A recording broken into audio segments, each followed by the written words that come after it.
Chema Gil, muy buenos días. Hola José, buenos días, ¿qué tal? Bueno, uno de los puntos de ese plan Draghi de ayer era una situación geopolítica, una estabilidad geopolítica, decía Draghi, que se desvanecía. ¿Cuál es el papel de Europa en un entorno donde es dependiente energéticamente, es dependiente de materias primas, es dependiente prácticamente de todos los componentes de energía renovable, es dependiente prácticamente de todos los componentes de las baterías de los coches, es extremadamente dependiente y encima es dependiente del otro bloque, del de China, Rusia, etcétera? ¿Cuál es el papel de Europa en este entorno? Bueno, Europa en realidad depende de todos de los diferentes bloques, ¿no? Ciertamente no se han hecho los deberes y por eso ahora el informe de Draghi nos llama la atención, ¿no? Los ciudadanos de a pie podíamos creer que verdaderamente habíamos construido una Europa de la seguridad, una Europa de la defensa, una Europa de la autonomía energética. En realidad no se han hecho esos deberes. Cada país ha ido haciendo la guerra por su cuenta, luego incluso se han saboteado. Ahí tenemos el ejemplo de la dependencia alemana de Rusia, ahí tenemos lo que ha pasado con los Nord Stream, etcétera, ¿no? Por lo tanto, Europa, si quiere aspirar, y tiene que hacerlo pronto porque esto va muy acelerado, si quiere aspirar a tener un alto poder, un high power, a ser una voz escuchada en fin, con decisión en el mundo, tiene que apostar por en fin, yo sé que eso es una frase manida, pero es que es la realidad. Si queremos ser Europa una voz potente en el mundo, sin tener por qué depender necesariamente de nadie, o interdepender o interrelacionarnos de tú a tú con cualquiera, debemos apostar por esa autonomía estratégica. Y eso implica quitarse algunos complejos de encima, como por ejemplo aprovechar todas las posibilidades que nos dan determinadas tierras, por ejemplo en nuestro propio país, pero también en otros países europeos donde la cuestión medioambiental se ha impuesto casi sin límites, cuando hoy es posible iniciar explotaciones respecto de determinados materiales, por ejemplo en España, que los tenemos, y hacerlo con unos parámetros de sostenibilidad, en fin, efectivos para que el medio ambiente no se vea excesivamente deteriorado. Pero una de dos, o queremos todo verde ya y sin hacer nada, o nos movemos en esa dirección. Mientras tanto, seguiremos dependiendo, pues igual que estamos dependiendo para la defensa o para cuestiones militares. Eso es así. Una parte en el Ciudadano, lo comentamos esta mañana, ayer coincidía ese plan Draghi con la petición de Italia de suspender el cambio o la eliminación del vehículo de combustión en Europa. Digo, oiga, usted me llega diciendo que nos tenemos que comprar un coche eléctrico, un coche eléctrico, un coche eléctrico, un coche eléctrico, y una parte de los ciudadanos, es que no suben las ventas eléctricas, es que el ciudadano, hombre, lo que no está es para tonterías. Y dice, oiga, usted me quiere vender un coche que no me sirve ni para llegar a Alicante. Claro, vamos a ver, José, el problema es que los coches eléctricos, tú puedes ver, voy a citar marcas, si me permites, ¿eh? Tú puedes ver marcas históricamente europeas, pero compradas por los chinos, como MG y tal, unos coches absolutamente de diseño maravillosos, unos coches con una tecnología impresionante, con una autonomía razonable de 450, 550 kilómetros y demás. Los chinos tienen un precio, dentro de que todavía son caros, pero para nosotros son un precio más razonable. Intenta comprar un Renault con una autonomía de 600 kilómetros, de 550 kilómetros, y es imposible. Es que es imposible. Un ciudadano no se puede gastar en un Clio 60.000 euros. No puede ser. Por lo tanto, si para el 2030 pretendía Europa eliminar los coches de combustión, la fabricación de los coches de combustión y demás, debemos saber que o esos precios bajan o tenemos que no poner aranceles a los coches chinos eléctricos, porque si lo que queremos son coches eléctricos, tenemos que comprarlos, poder comprarlos. Los ciudadanos, te lo dice uno que tiene un coche eléctrico 100% Renault y que estoy muy satisfecho, es decir, grandes calidades, etcétera. Ahora bien, hay que saber que son coches que a nivel de coste en Europa son pues imposibles para el ciudadano medio, porque aquí sí se revalorizan sueldos, pero coño, yo no voy a bajar el precio de los vehículos, ¿eh? Pero sobre todo es el cambio de opinión, ¿no, Chema? Es decir, que al final dices, oiga, usted quiere, por ejemplo, en materia de defensa, ¿no? Para entrar en el capítulo de defensa, quiere el 2% del presupuesto en la OTAN. Ya, pero es que usted no lo está poniendo. Caso de España. ¿Vale? Pero es que usted no tiene el 2% y no pasa nada. Pero, a ver, fíjate, ¿no dices que tenemos un problema de seguridad? ¿Por qué no pones el 2%? Según los parámetros que utilicemos, utilizando los propios documentos de la OTAN, España podría justificar que esté invirtiendo el 2%. ya, a esta fecha, ¿de acuerdo? Ahora bien, estamos invirtiéndolos en OTAN, en una defensa atlántica donde, desde luego, el ámbito de decisión, etcétera, es Estados Unidos.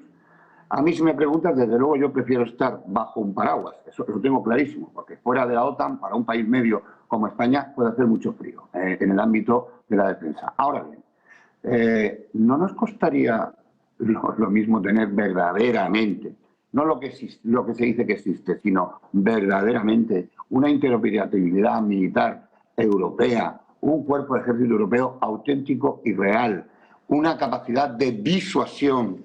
Los militares, vamos, los ejércitos existen en primer lugar no para combatir, sino para disuadir, para decirle al mundo, oiga, esto que tengo, lo tengo y además lo utilizaré si usted me toca las narices. En eso consiste la disuasión y ese es el poder realmente que tiene la capacidad de defensa. Europa no ha hecho eso nada, no lo ha hecho nunca. En realidad son declaraciones de buena voluntad, todos queremos la famosa autonomía estratégica, especialmente en el ámbito de la defensa. Hemos creado algún consorcio interesante, muy importante en el ámbito de la aviación, donde España pues, participa, pero se nos fueron nuestras fábricas y están en Toulouse, junto con el complejo Airbus, etcétera, ¿no? En definitiva, Europa todavía parece que tiene que demostrar o tiene que sentarse a ver qué es lo que quiere ser de verdad en un mundo que es cambiante, incierto, inseguro e inquietante. A partir de aquí vuelve el curso político, guerra de Ucrania, pero también Oriente Medio. Ayer decía Lavrov, cuidado que estamos cerca de que explote, Lavrov, el ministro de Exteriores ruso, de que explote toda la situación en Oriente Medio y todos somos responsables. ¿Qué debería preocuparle a Europa, al mundo ahora mismo más? ¿La tensión que se está viviendo en torno a Kursk, en el Donbass, o lo que está sucediendo alrededor del Líbano, Hezbollah? Porque tenemos ahora mismo tantos frentes abiertos que casi cuesta identificar cuál tiene más riesgo ahora mismo para la situación. Sí, yo creo que y tenemos que intentar, desde donde hablamos, ¿no? Intentar decirle a los que nos ven, nos oyen, que tengan una mirada compleja. Es decir, que tengan una mirada poliédrica, porque no es uno más importante que otro, sino que los dos juegan en realidad contra el equilibrio, la posibilidad del desarrollo a nivel mundial pacífico, etcétera. Hay que tener en cuenta que empieza la Raputica de inmediato, muy pronto. Vamos a ver ese avance del Kursk por parte de Ucrania. En realidad yo creo que la profundidad, cuanto más profundo esa vía, los flancos se le pueden debilitar, pero tampoco Rusia verdaderamente está dándonos señales de que pueda acabar con esta guerra a nivel convencional, digo, de manera pronta. Es evidente que en la próxima ronda de conversaciones sobre el proceso de paz tiene que estar Rusia. Si no está Rusia, pues no servirá para nada. Esto es así. Por lo tanto, a veces se hacen brindis al sol, que pueden sonar bien, pero la realidad real lo que nos demuestra es que los actores que están implicados en un conflicto deben de estar, aunque por mesas separadas, en habitaciones tal, donde un mensajero, como se han hecho en otras ocasiones, va de una habitación a otra, como queramos. Pero Rusia y Ucrania tienen que sentarse junto con la mediación internacional que se vea más oportuna. Pero es un conflicto que ya va a caminar a los 3 años y es una guerra donde el sufrimiento humano es bárbaro. Además de la incidencia que tiene en toda la economía europea y en la economía mundial. En cuanto a Oriente Próximo, para nosotros, el Oriente Medio es para los Estados Unidos, en cuanto a Oriente Próximo, hemos de saber una cuestión, y es que Israel, después de lo que ocurrió en el 7 de octubre, Israel no va a cejar en su campaña contra Hamas, por supuesto, aunque Hamas ya ha aminorado muchísimo su capacidad militar desde Gaza, pero desde luego ahora mismo las declaraciones prácticamente unánimes, pese a lo que se produce en la Knesset ahí en Israel, en Tel Aviv, Israel está determinado en acabar o sacudirle muy fuerte a Hezbollah. El otro día me preguntaba un periodista que que lo de Israel es un disparate, ciertamente, todas las guerras son un disparate. La gente lo que cree es que la guerra es un sitio donde, como de niños, nos tirábamos flechas con ventosas. Pues no, la guerra es lo que es, desgraciadamente. Yo no quiero la guerra bajo ningún concepto, no soy belicista, pero la descripción de la guerra es lo que es. Y me decía, es que lo que está haciendo en Gaza, sí, desde luego, eso es terrible lo que está pasando en Gaza. Pero imaginemos un cuadro. algo que nos es cercano y que no veo posible, ¿eh? Esto, entiéndase, es el recurso a una categorización para que la gente nos entienda rápidamente. Si en Ceuta se meten 3.000 personas y matan, violan, acuchillan, queman vivos, torturan, dejan 2.000 mutilados, además de los 1.200 muertos, ¿cómo tendría que responder España? Y la respuesta fue taxativa. Hay que hacerlo todo un solar. Pues bien, miremos hacia allí, sin la pasión y sin las tripas, pero recordemos que lo que rodea a Israel, por el norte sobre todo, es Hezbollah. Y Hezbollah es la milicia terrorista mejor armada, más numerosa, con munición perfectamente con dirección, con capacidad de dirección balística, etcétera, la más grande del mundo. Esto no es Al-Qaeda, no es un grupito, no es una franquicia terrorista. Hezbollah es el grupo terrorista armado, organizado pseudomilitarmente más grande del mundo y por lo tanto tiene capacidad para desarrollar ataques en Israel que pueden ser estratégicos.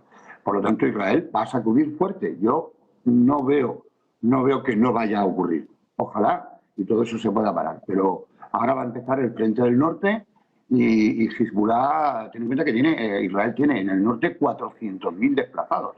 Y eso se va a tener que cortar, se va a cortar sí o sí. Y yo creo que Israel va a sacudir muy fuerte en cuestión de semanas, no mucho más tiempo.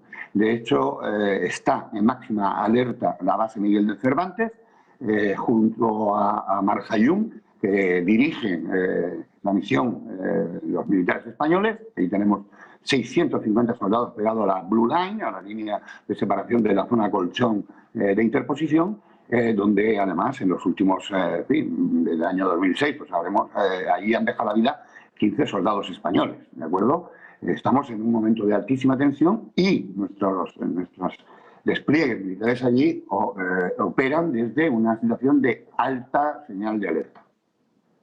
Muchísimas gracias, Chema, por toda esa fotografía. Buen día, buen negocio, buena vuelta de curso. Buen día, buen negocio y seamos optimistas, joder. Eso es lo único que no nos pueden quitar ni con el control social, ni con las camaritas, ni con el dinero virtual, ni nada. A mí todo lo que es control social me pone los pelos como escarpias y antes no se me explica realmente para qué sirve. Gracias, Chema. Buen día.